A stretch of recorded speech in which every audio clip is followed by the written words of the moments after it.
दोस्तों आज के इस वीडियो में हम बात करेंगे कि आप ITR 3 फाइल कैसे करोगे। आपका कोई भी फ्यूचर एंड ऑप्शन का प्रॉफिट हो लॉस हो, आपके कोई स्पेक्यूलेशन बिजनेस में कोई प्रॉफिट लॉस हो, आप उसको ITR में कैसे रिपोर्ट करेंगे। आपका कोई लॉस हो तो कितने सालों तक और कैसे आप उसे कैरी फॉरवर्ड कर सकते हो। आप न्यू रिजिम में से ओल्ड रिजिम में और ओल्ड में से न्यू में कैसे स्विच कर सकते हो, क्या उसके लिए आपको प्रोसेस करना होता है, इन सब डिटेल के बारे में हम आज इस वीडियो में बात करेंगे। पहले तो आपको इनकम टैक्स के पोर्टल में लॉगिन कर लेना है। वहाँ पे आपको दिखेगा ई फाइल, उसमें आप इनकम टैक्स रिटर्न में फाइल इनकम टैक्स रिटर्न में आपको जाना है। वहाँ पे आपको पहले असेसमेंट ईयर सिलेक्ट कर लेना है 2025-26। फिर आपको ऑनलाइन मोड सिलेक्ट करना है और कंटिन्यू करना है। स्टार्ट न्यू फाइलिंग में आपको क्लिक कर देना है। जैसे आप आगे जाओगे वहाँ पे आपको अलग अलग टैब दिखेंगे।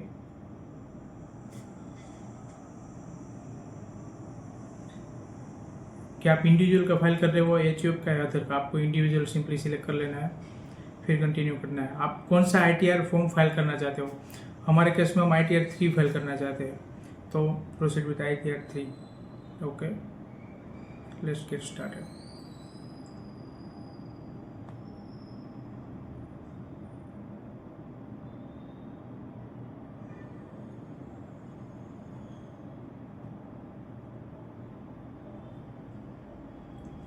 यहाँ पे आपको जैसे मैंने आगे के वीडियो में बताया था, आपको सिलेक्ट करना है कि आप किस रीजन से आप ITR फाइल करना चाहते हो। अदर सिंपली सिलेक्ट करके आपको कंटिन्यू करना है।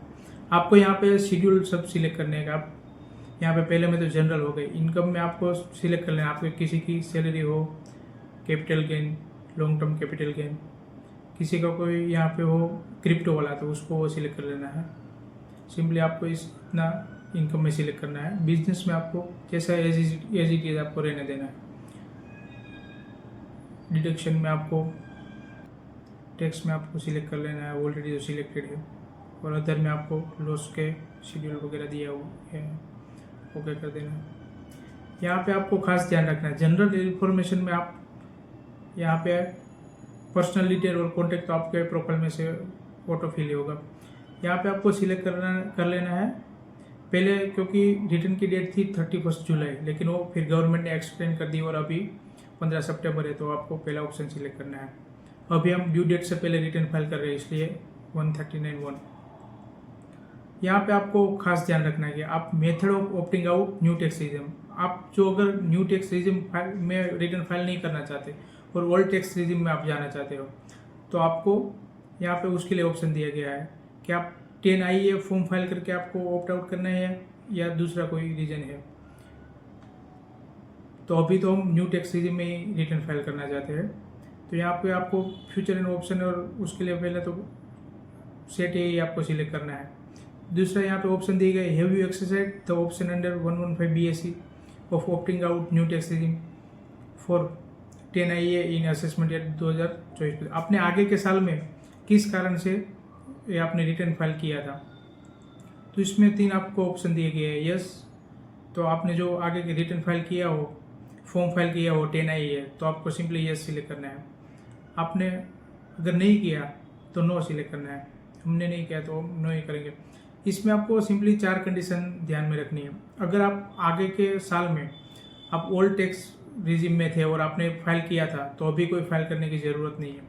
अगर आप आगे के साल में आपने फॉर्म फाइल किया था और अगर आप अभी न्यू में जाना चाहते हैं, तो अभी आपको फाइल करना रहेगा। अगर आपने आगे फर्स्ट टाइम ITR 3 फाइल कर रहे हैं आप, तो भी आपको फाइल करना पड़ेगा। और आप पीछे के साल में आप न्यू टैक्स रिजिम में थे, लेकिन अभी आप ओल्ड में स्विच करना चाहते हैं, तो भी आपको 10IA फॉर्म फाइल करना पड़ेगा। ये आपको 4 कंडीशन ध्यान में रखनी है।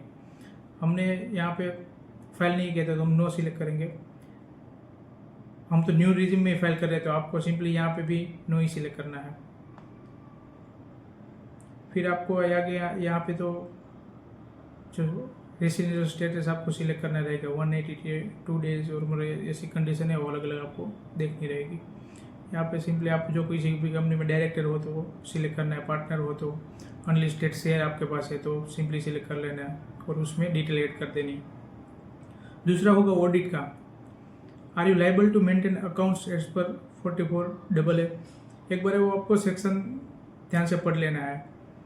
अगर आप उसके लिए लायबल हो तो आपको यस कर देना है। बस आप 44 A B double B 44 A D उसमें आप रिटर्न फाइल करना चाहते हो तो आपको यहाँ पे यस कर देना है। बस फिर है आप ऑडिट के लिए लायबल हो या नहीं, तो उसके लिए आपको यहाँ पे सिलेक्ट कर लेना है। आप जो उसके लिए ऑडिट आपको एप्लीकेबल है तो वहाँ पे सिंपली यस कर देना है। और यहाँ पे आपको एक ऑप्शन आपको मिलेगा कि आपका टर्नओवर क्या 1 करोड़ से ज़्यादा है, 10 करोड़ से ज़्यादा है। तो हमारा टर्नओवर अभी 1 करोड़ से ज़्यादा नहीं है तो हम दूसरा ऑप्शन सिलेक्ट कर लेंगे। नेचर ऑफ बिजनेस में आप ऐड कर सकते हो। यहाँ पे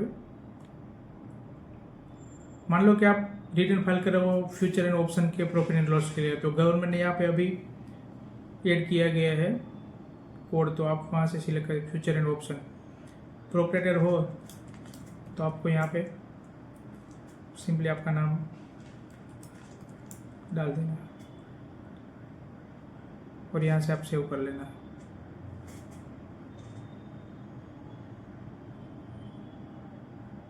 और कंफर्म करके आपको आगे बढ़ जाना है।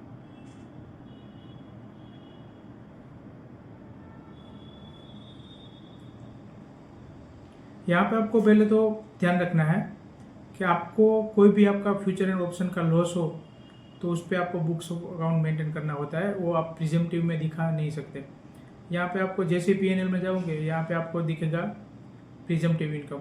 यहाँ पे 44 एडी में आपको 6% 8% मिनिमम प्रॉफिट आपको दिखाना पड़ेगा, तभी आप यहाँ पे इंटर कर सकते हो। प्रोफेशनल का भी अलग है, ऐसे अलग अलग दिए गए। एक यहाँ 64 नंबर के पॉइंट में आपको देखना है।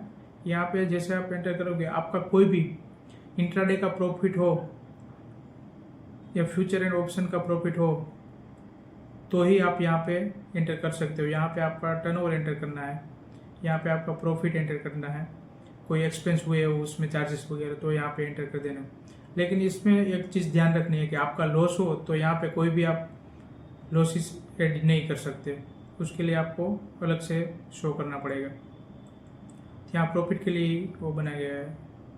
यहाँ पे आपका इंट्राडे का कोई भी स्पेक्यूलेशन एक्टिविटी का आपका प्रॉफिट लॉस है तो यहाँ पे आपको उसका टर्नओवर और उसका प्रॉफिट यहाँ पे दिखाना है। यहाँ पे कोई उसके चार्जेस वगैरह हो तो उसमें यहाँ पे ऐड कर देने हैं।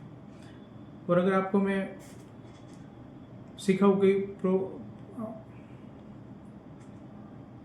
अभी मैं आपको बता दूँ कि एफएनओ का प्रॉफिट कहाँ पे दिखाऊंगे, या प्रॉफिट का तो मैंने बताया कि आप पीएनएल में दिखा सकते हो, लेकिन लॉस हो तब वो उसे आप कहाँ पे रिपोर्ट करेंगे। तो ट्रेडिंग अकाउंट में आपको जाना है।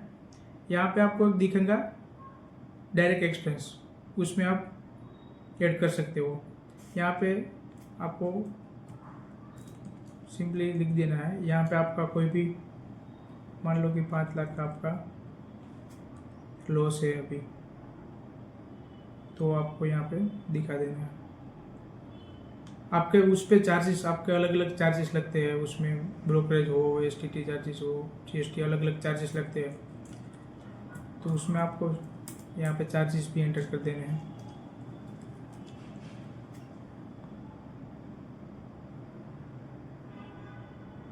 और यहाँ पे आपको कंफर्म कर देना है। आपको मैं एक और चीज़ भी दिखाई देता हूँ कि स्पेकुलेशन हो तो उसको आप कैसे दिखाओगे। मान लो कि स्पेकुलेशन बिजनेस में आपका टर्नओवर है और आपका प्रॉफिट है अभी 30,000 और उसका चार्जेस है आपका 4,000, तो आपको सिंपली यहाँ पे एंटर कर देना है। दूसरा आपको देख लेना है कि बैलेंस शीट में कोई चीज़ आपको बुक्स ऑफ अकाउंट मेंटेन नहीं है तो थोड़ी बहुत चीज़ आपको एंटर करनी हो तो कर सकते हो। सैलरी की इनकम यहाँ पे जाएगी। कैपिटल गेन वगैरह तो मैंने अलग वीडियो बनाया है, उसमें आप देख लीजिएगा। अदर सोर्सेज में यहाँ पे आपको ऑटोफिल ही मिलेगा, इंटरेस्ट वगैरह, डिविडेंड वगैरह, लेकिन आपको उसको भी मैन्युअली एंटर करना हो तो कर सकते हो। आपको अंदर दिखाएगा डिविडेंड वगैरह, उसको आप यहाँ से एडिट कर सकते हो।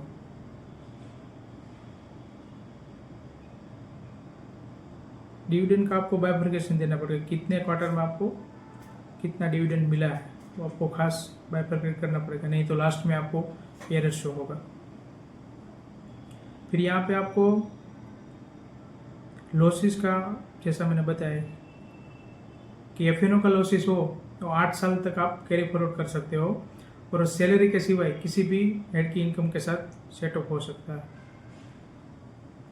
तो हमारा जो अदर सोर्सेज की इनकम के सामने इतना सेटअप हुआ, और आफ्टर सेटअप इतना आपका कैरी फॉरवर्ड होगा। Business losses other than speculation setup. यहाँ पे आपको कन्फर्म कर देना है।